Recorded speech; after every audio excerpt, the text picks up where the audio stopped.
The origin of consciousness. Mind creates reality. Buddhism's secret teaching, Shurangama Sutra. Alright folks, buckle up. Today we're diving headfirst into one of the biggest, most mind-bending questions of all time. Where do we, as human beings, truly come from?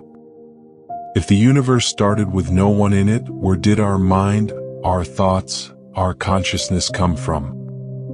What does reincarnation really mean? And why does Taoism boldly declare, "My fate is determined by myself, not by heaven"? Is it really possible to change our destiny? And most importantly, what's the ultimate goal of spiritual practice? These are huge questions. And today we're going to turn to the profound wisdom of Buddhism to unlock them. If this resonates with you, please subscribe and click the bell icon for more inspiring content. The ultimate question.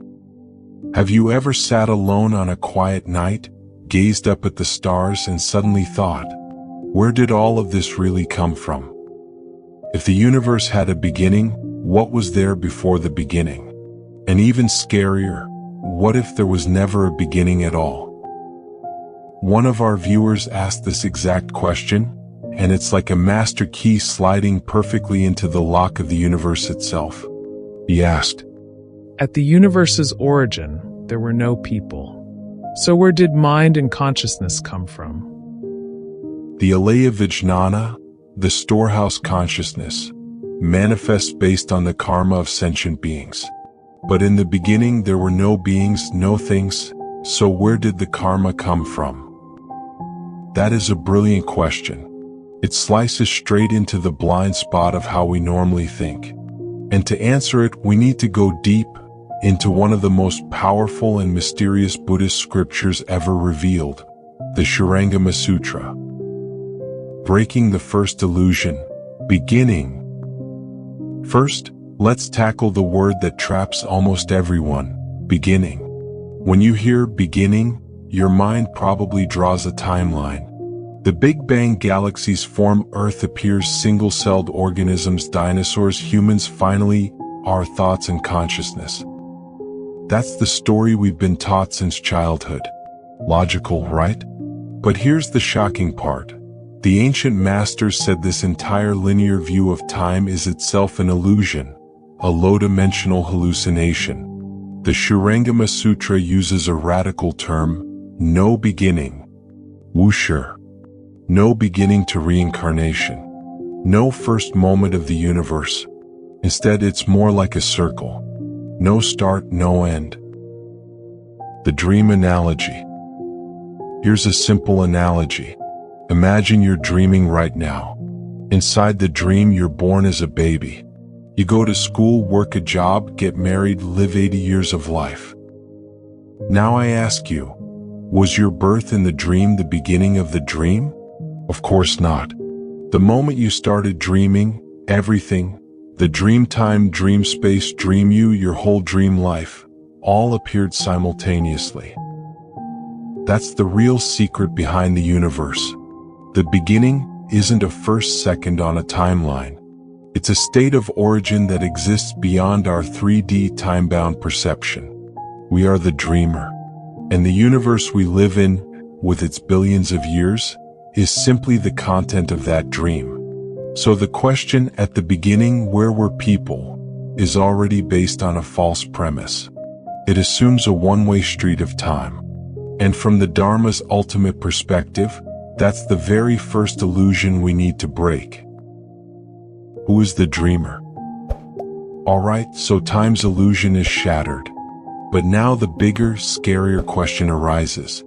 If the universe didn't begin with matter, then what did it begin with?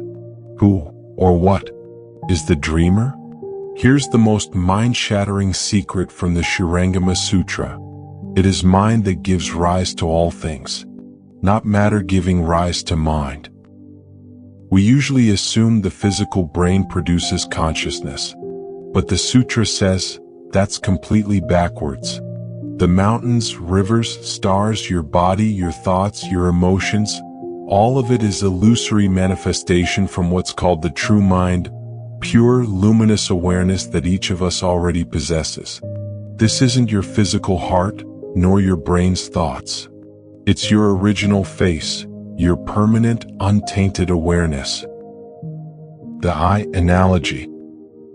Think of your true mind like your healthy eye. Now imagine you stare fixedly at a blank wall. After a while, your eyes get tired. What happens?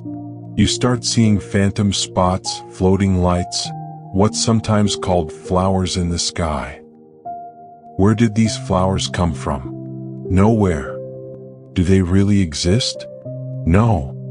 When your eye rests, they vanish. The Sutra explains, your clear eye is like the true mind. The act of staring until fatigue is the one thought of ignorance, the subtle, first false movement. And the phantom flowers in the sky? That's the illusory universe itself. Mountains, rivers, beings, you, me, everything. So the question at the beginning, where did consciousness come from, is like asking, before my eye got tired, where were the phantom flowers? The answer is, they never had true existence. They're false appearances generated by a tiny error in perception.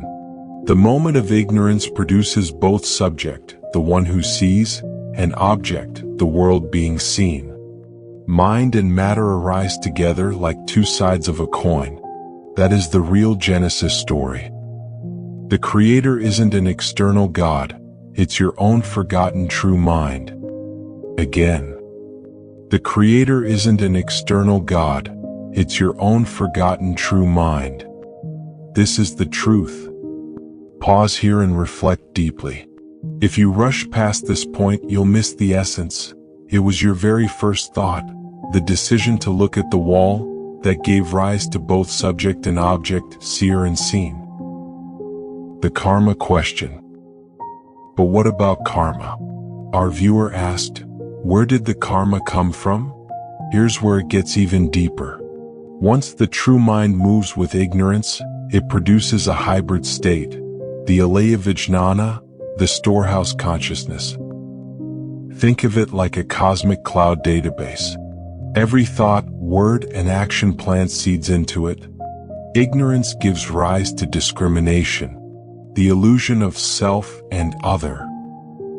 The attachment gives rise to action, protecting this self, chasing pleasure, avoiding pain. Action creates karmic force. That energy gets uploaded as seeds into the alaya. Seeds ripen into results. When conditions mature, those seeds manifest as life events, health or sickness, success or obstacles, joy or suffering. This is the perfect feedback loop we call samsara, reincarnation. So asking which came first, sentient beings or karma, is like asking, in a dream, did the dreamer come first or the dream plot? They appear together instantly. The power to rewrite destiny. This realization is both terrifying and liberating. Terrifying because it means most of us have been living inside an auto-playing program, pulled along by karmic seeds. But liberating because it means we can rewrite the program. Every thought right now is planting new seeds. Every choice is reshaping the script. This is why Taoists say, my fate is determined by myself, not by heaven. And why the Shurangama Sutra teaches, purify the alaya vijnana, and the true mind will shine forth again. When that happens, you'll realize, you are not inside the dream searching for light. You, yourself, are the light. Summary. Let's wrap up with the 3 great secrets we uncovered today. 1. No beginning. Time is not a straight line, it's an illusion. 2. Mind creates all things.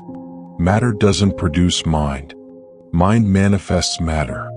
3. Sentient beings and karma arise together. They're a package deal sustaining the cycle of samsara. And the ultimate purpose of practice?